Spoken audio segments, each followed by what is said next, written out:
আজি সাহিত্য সভা সভাপতি পৰমানন্দ ৰাজবংশীয়ে তেখেতে লেকচাৰ দিলে বহুত দেৰি আৰু মোক বহুৱাই চলে 1.5 ঘণ্টা তেওঁ অদৰকে লেকচাৰ দিলে তেওঁ একো কাম নকৰে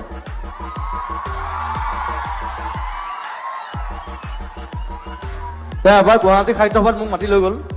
ক'লে মোক জুবিন মই চব স্পষ্ট কথা কওঁ দেই মোৰ লোক ধাক একো নাই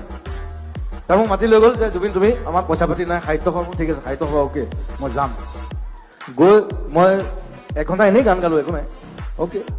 আমাৰ গুৱাহাটী মিউজিচিয়ানে বজাইছে চব মোৰ ভাই বন্ধু তাৰপিছত মোক এটা পেকেট এটা দিছে মস্ত পেকেট এটা দিছে সাহিত্য সভাত দেই মই কৈ আছোঁ শুনক ইটছ ভেৰি ইণ্টাৰেষ্টিং মোক খং উঠাৰ কাৰণ আছে সাহিত্য সভাত পেকেট এটা দিছে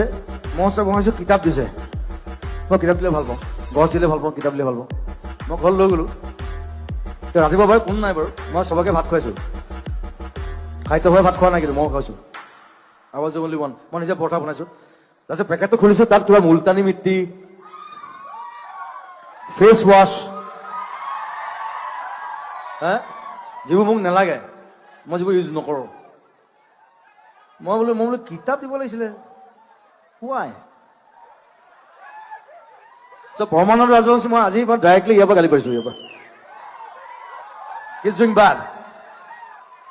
মই ইমান দিনে শুনি আছিলোঁ